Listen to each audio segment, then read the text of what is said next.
ओम शांति। आज 29 अप्रैल 2024 के बाबा के अनमोल मधुर महावाक्य सुनेंगे। आज की मुरली में बाबा हम बच्चों को अपनी स्थिति को बेहद में रखने की प्रेरणा दे रहे हैं। बाबा कहे, बच्चे, एक है हद, दूसरा है बेहद। हद में हर एक की बुद्धि है, लेकिन तुम बच्चों को अपनी बुद्धि को हद से निकाल बेहद में ले जाना है। और बेहद में ले जाने के लिए बुद्धि से इस बेहद की दुनिया का संन्यास करना है। तभी बाबा कहे तुम बच्चे की बुद्धि बेहद में टिक सकती है।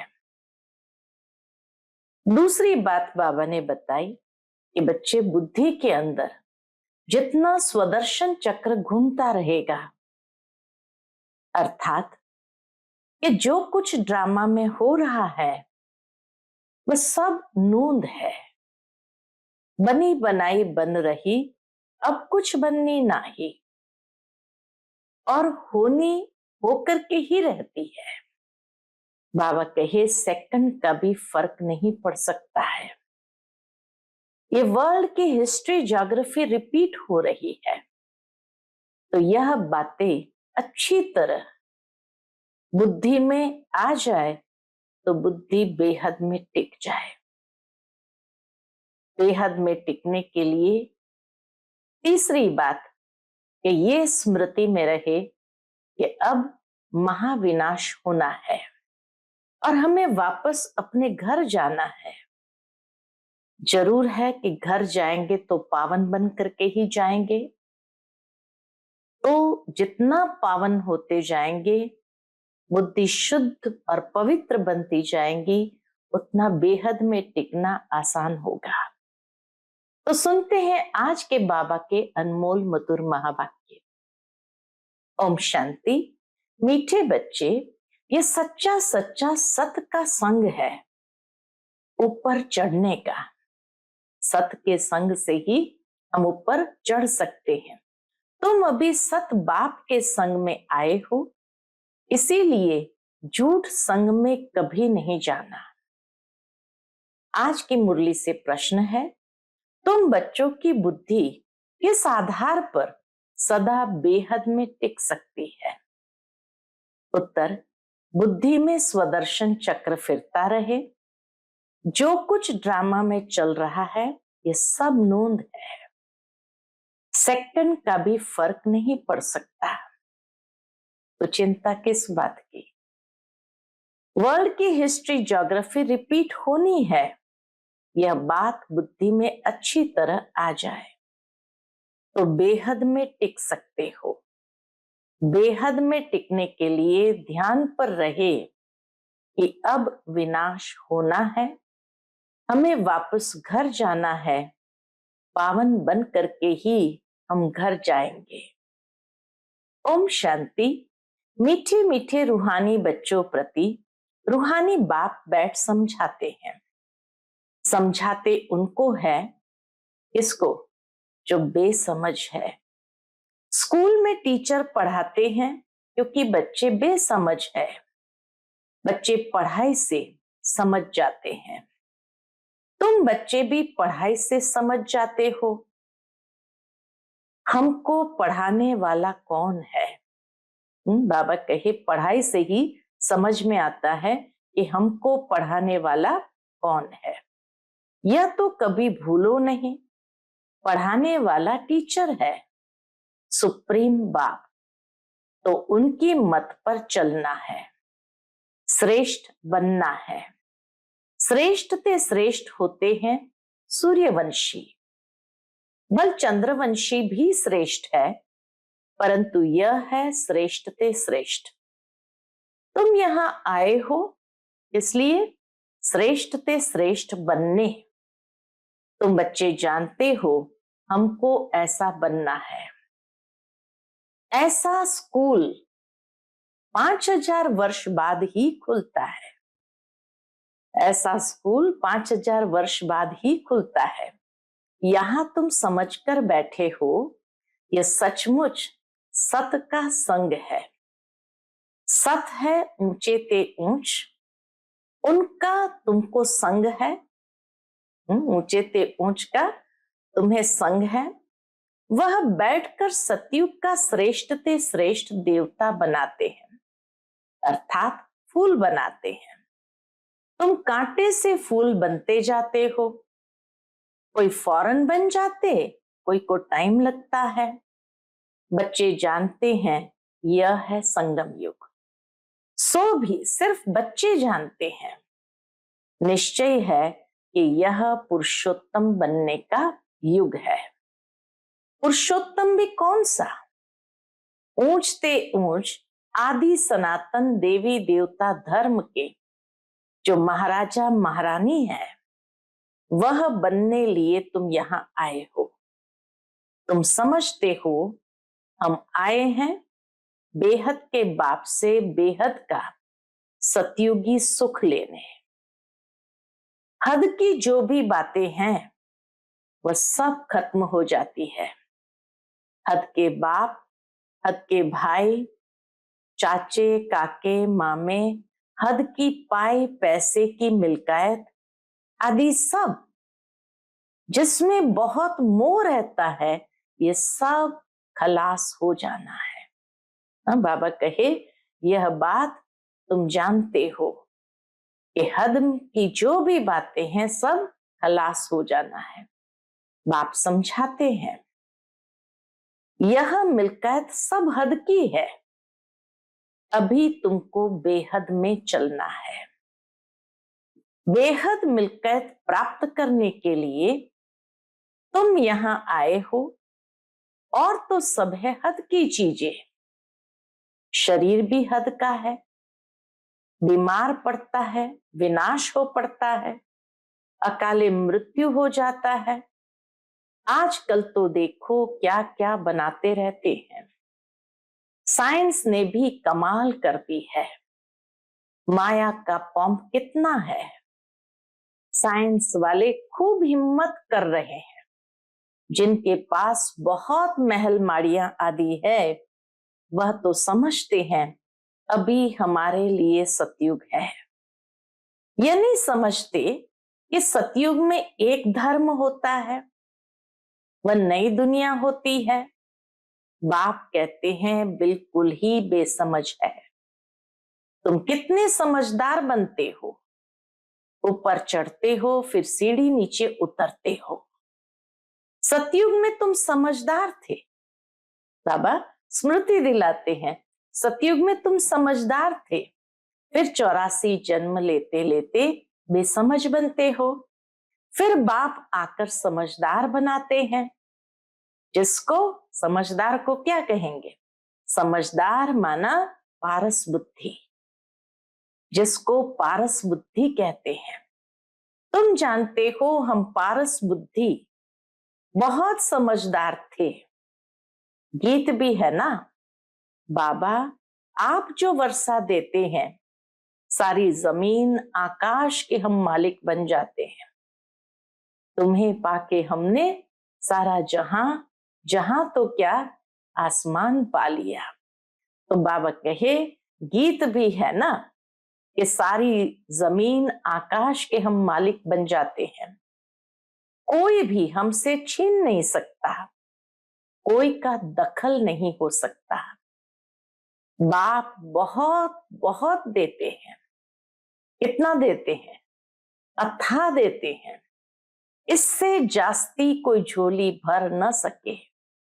जब ऐसा बाप मिला है जिसको आधा कल्प याद किया है, दुख में सिमरण करते हैं ना, जब सुख मिल जाता है फिर सिमरण करने की दरकार नहीं।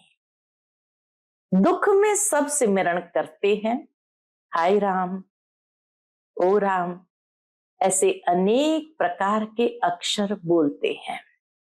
सतयुग में ऐसा कोई भी अक्षर होता नहीं। परमात्मा का परिचय ही नहीं, न भगवान को कोई याद करते, तो ऐसा कोई भी अक्षर होता ही नहीं। तुम बच्चे यहां आए हो इसलिए पढ़ने के लिए बाप के सन्मुख बाप के डायरेक्ट वर्जन सुनते हो। इनडायरेक्ट ज्ञान बाप देते नहीं, ज्ञान डायरेक्ट ही मिलता है, बाप को आना पड़ता है। कहते हैं मीठे मीठे बच्चों के पास आया हूं, मुझे बुलाते हो ओ बाप दादा। बाप भी रिस्पॉन्स करते हैं, ओ बच्चे अब मुझे अच्छी रीति याद करो, भूलो नहीं, माया के विघ्न तो अनेक आएंगे, तुम्हारी पढ़ाई छुड़ाए तुमको देह अभिमान में लाएंगे, इसलिए खबरदार रहो। यह सच्चा सच्चा सत्संग है ऊपर चढ़ने का। वह सब सत्संग आदि है उतराई के। सत का संग एक ही बार होता है, झूठ संग जन्म जन्मांतर अनेक बार होते हैं। बाप बच्चों को कहते हैं यह तुम्हारा अंतिम जन्म है, अब वहां चलना है जहां कोई अप्राप्त वस्तु नहीं होती, जिसके लिए ही तुम पुरुषार्थ कर रहे हो। यह जो बाबा कहते हैं यह तो तुम अभी सुनते हो, वहां ये कुछ भी पता नहीं पड़ेगा। अभी तुम कहां जाते हो? अपने सुखधाम। सुखधाम तुम्हारा ही था, तुम सुखधाम में थे, अब दुखधाम में हो। बाबा ने बहुत बहुत सहज रास्ता बताया है, वही याद करो। हमारा घर है शांति धाम, वहां से हम स्वर्ग में आएंगे और कोई स्वर्ग में आता ही नहीं है सिवाय तुम्हारे। तो तुम ही सिमरण करेंगे। जब हम ही स्वर्ग में आते हैं तो बाबा कहे तुम ही सिमरण करेंगे। हम पहले सुख में जाते हैं फिर दुख में। कलयुग में सुख धाम होता ही नहीं, सुख मिलता ही नहीं। इसीलिए सन्यासी भी कहते हैं सुख कागविष्टा समान है। कलयुग में सुख कागविष्टा समान है। अभी बच्चे समझते हैं बाबा आया है हमको घर ले चलने, हम पतितों को पावन बनाकर ले जाएंगे। पावन बनेंगे याद की यात्रा से। यात्रा पर बहुत नीचे ऊपर होते हैं, कोई तो बीमार पड़ जाते हैं फिर लौट आते हैं, यह भी ऐसे है। यह है रूहानी यात्रा, अंतमति सुगति हो जाएगी। हम अपने शांति धाम में जा रहे हैं, है बहुत सहज, परंतु माया बहुत भुलाती है। तुम्हारी युद्ध माया के साथ है। बाप बहुत सहज कर समझाते हैं, हम अभी शांति धाम जाते हैं, बाप को ही याद करते हैं, दैवी गुण धारण करते हैं, पवित्र बनते हैं। 3-4 बातें मुख्य है जो बुद्धि में रखनी है। विनाश तो होना ही है। 5000 वर्ष पहले भी हम गए थे, फिर पहले पहले हम ही आएंगे। गायन भी है ना, राम गयो रावण गयो, गयो बहु परिवार। जाना तो सबको है शांति धाम। तुम जो पढ़ते हो उस पढ़ाई अनुसार पद पाते हो। तुम्हारी एम ऑब्जेक्ट सामने खड़ी है।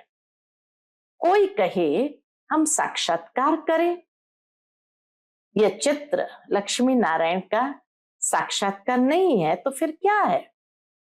कई सोचते हैं बाबा हमें साक्षात्कार कराए। बाबा कहे लक्ष्मी नारायण के चित्र जो है क्या ये साक्षात्कार नहीं है?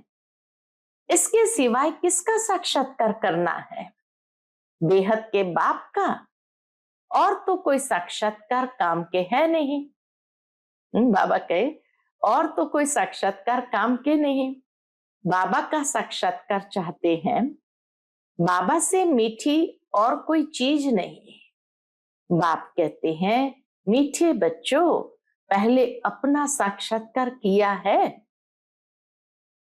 आत्मा कहती है कि बाबा का साक्षात्कार करे, तो अपना साक्षात्कार किया है, यह तो तुम बच्चे जान गए हो। अब समझ मिली है, हम आत्मा है, हमारा घर है शांति धाम। वहां से हम आत्माएं आती है पार्ट बजाने। ड्रामा के प्लान अनुसार पहले पहले सतयुग आदि में हम आते हैं। आदि और अंत का यह है पुरुषोत्तम संगम युग। इसमें सिर्फ ब्राह्मण ही होते हैं और कोई नहीं। कलयुग में तो अनेक धर्म कुल आदि है। सतयुग में एक ही डिनाइस्टी होगी, यह तो सहज है ना। इस समय तुम संगम युगी ईश्वरीय परिवार के हो। तुम न सतयुगी हो न कलयुगी हो। यह भी जानते हो कि कल्प कल्प बाप आकर ऐसी पढ़ाई पढ़ाते हैं। यहां तुम बैठे हो तो यही स्मृति आना चाहिए, शांति धाम, सुख धाम, और यह है दुख धाम। इस दुख धाम का है वैराग्य अथवा संन्यास। कैसे? बुद्धि से, स्थूल रीति नहीं, बुद्धि से। तो बाबा कहे इस दुख धाम का है वैराग अथवा संन्यास बुद्धि से। वह कोई बुद्धि से संन्यास नहीं करते हैं, वह तो घर बार छोड़ संन्यास करते हैं। तुमको तो बाप कभी नहीं कहते घर बार छोड़ो। इतना जरूर है, भारत की सेवा करनी है व अपनी सेवा करनी है। सेवा तो घर में भी कर सकते हो, पढ़ने लिए आना जरूर है। फिर होशियार होकर औरों को भी आप समान बनाना है। टाइम तो बहुत थोड़ा है। गायन भी है ना, बहुत गई थोड़ी रही, थोड़ी की भी थोड़ी रही। दुनिया के मनुष्य तो बिल्कुल ही घोर अंधियारे में है। समझते हैं अभी 40,000 वर्ष पड़े हैं। तुमको बाप समझाते हैं, बच्चों अब बाकी थोड़ा समय है, तुमको बेहद में टिकना है। सारी दुनिया में जो कुछ चल रहा है सब नूंद है। जू मिसल ड्रामा चल रहा है। जू कहते हैं रहट को, जो पानी का रहट चलता है तो उस समय बैल धीरे धीरे घूमते हैं, उसको कहते हैं जू मिसल ड्रामा चल रहा है। वर्ल्ड की हिस्ट्री ज्योग्राफी रिपीट होनी है। वही आकर पढ़ेंगे जो सतयुग में जाने वाले होंगे। जो सतयुग में जाने वाले होंगे वही आकर के यहाँ पढ़ाई पढ़ेंगे। अनेक बार तुमने पढ़ा है, तुम अपना स्वर्ग स्थापन करते हो श्रीमत पर। यह भी जानते हो ऊंचते ऊंच भगवान आते भी भारत में है। कल्प पहले भी आए थे। तुम कहेंगे कल्प कल्प ऐसा बाप आते हैं, कहते हैं मैं कल्प कल्प ऐसी स्थापना करूंगा। विनाश भी तुम देखते हो। तुम्हारी बुद्धि में सब बैठता जाता है। स्थापना, विनाश और पालना का कर्तव्य कैसे होता है तुम जानते हो, फिर औरों को समझाना है। आगे नहीं जानते थे। बाप को जानने से बाप द्वारा तुम सब कुछ जान जाते हो। वर्ल्ड की हिस्ट्री ज्योग्राफी यथार्थ रीति से तुम जानते हो। मनुष्य कैसे तमो प्रधान से सतो प्रधान बनते हैं, यह बाप तुमको समझा रहे हैं। तुमको फिर औरों को समझाना है। तुम बच्चे अभी पारस बुद्धि बन रहे हो। सतयुग में होती ही है पारस बुद्धि। यह है पुरुषोत्तम संगम युग। इनको गीता एपिसोड कहा जाता है। जब तुम पत्थर बुद्धि से पारस बुद्धि बनते हो, गीता सुनाने वाला तो भगवान खुद है, मनुष्य नहीं सुनाते हैं। बाबा कहे ये गीता एपिसोड, यही समय को कहा जाता जबकि तुम पत्थर बुद्धि से पारस बुद्धि यानी बेसमझ से समझदार बनते हो। गीता सुनाने वाला तो भगवान खुद है, मनुष्य नहीं सुनाते। तुम आत्माएं सुनती हो, फिर औरों को सुनाती हो। इसको कहा जाता है रूहानी नॉलेज, जो रूहानी भाइयों को सुनाते हो। वृद्धि को पाते रहते हैं। तुम जानते हो बाबा आकर के सूर्यवंशी चंद्रवंशी डिनास्टी स्थापन करते हैं। इसके द्वारा ब्रह्मा मुख वंशावली ब्राह्मण कुल भूषणों द्वारा बाप श्रीमत देते हैं। ये समझने की बात है, दिल पर नोट करना है। ये तो बहुत सहज है। यह है दुखधाम, अभी हमको घर जाना है। कलयुग के बाद है सतयुग। बात तो बहुत छोटी और सहज है।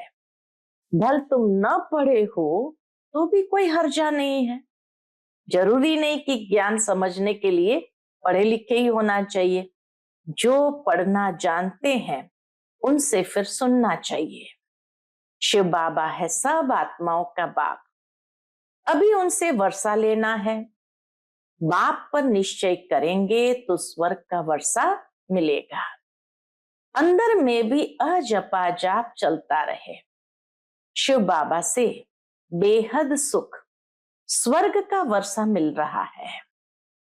शिव बाबा से हमको बेहद सुख स्वर्ग का वर्षा मिल रहा है। इसलिए शिव बाबा को जरूर याद करना है। सबको हक है बेहद के बाप से वर्षा लेने का। जैसे हद का बर्थराइट मिलता है, वैसे यह फिर है बेहद का। शिव बाबा से तुमको सारे विश्व का राज्य मिलता है। छोटे छोटे बच्चों को भी यह समझाना चाहिए। हर एक आत्मा का हक है बाप से बर्थराइट लेने का। कल्प कल्प लेते भी जरूर है। तुम वर्षा लेते हो जीवन मुक्ति का। जिनको मुक्ति का वर्षा मिलता है वह भी जीवन मुक्ति में आते जरूर है। पहले तो मुक्ति में ही जाना है, मुक्ति के बाद फिर जीवन मुक्ति में आते जरूर है। पहला जन्म तो सुख का ही होता है। अगर द्वापर में भी आए, कलयुग में भी आए, तो भी पहला जन्म तो सुख का ही होता है। तुम्हारा यह है 84वां जन्म। ये नॉलेज सारी तुम्हारी बुद्धि में रहनी चाहिए। बेहद का बाप हमको पढ़ाते हैं, ये भूलो मत। ये हमको पढ़ाने वाला कौन है? बेहद का बाप। देहधारी कभी ज्ञान दे न सके, उसमें रूहानी ज्ञान होता नहीं। तुमको समझाया जाता है भाई भाई समझो। जो भी मनुष्य मात्र है और किसको भी ये शिक्षा नहीं मिलती है। बल गीता भी सुनाते हैं कि भगवान वाच काम महाशत्रु है, इन पर जीत पाने से तुम जगत जीत बनेंगे, परंतु समझते नहीं। अब भगवान तो है ट्रुथ, सत्य। कहते ना ईश्वर सत्य है। देवता भी भगवान से ट्रुथ सीखे। देवताएं भी भगवान से सत्य सीखे हैं। श्री कृष्ण ने भी ये पद कहां से पाया? लक्ष्मी नारायण कहां से बने? क्या कर्म किया? कोई बता सकेंगे? अब तुम ही जानते हो। निराकार बाप ने उन्हों को ऐसे कर्म सिखाया ब्रह्मा बाप द्वारा। ये सृष्टि है ना।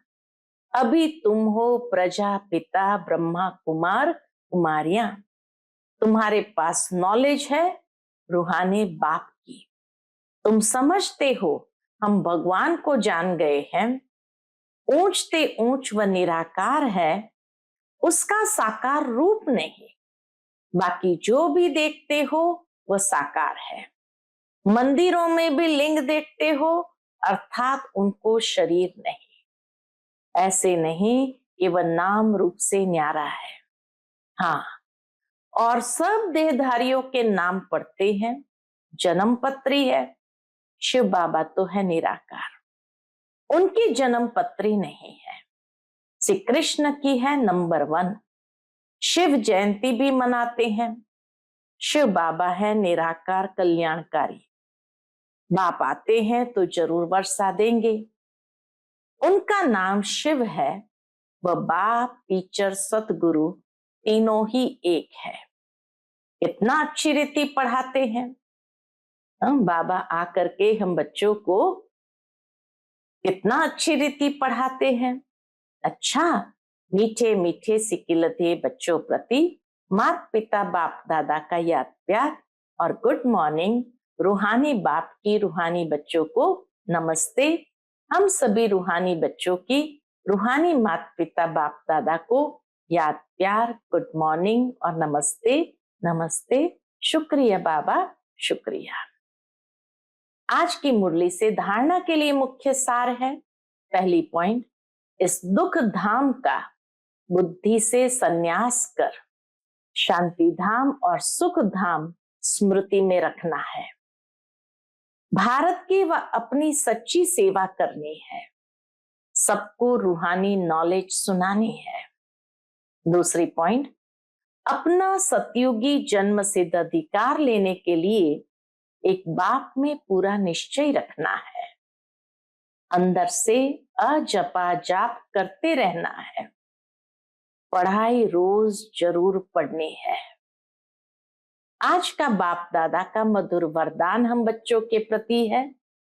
सर्व संबंधों की अनुभूति के साथ प्राप्तियों की खुशी का अनुभव करने वाले तृप्त आत्मा भव।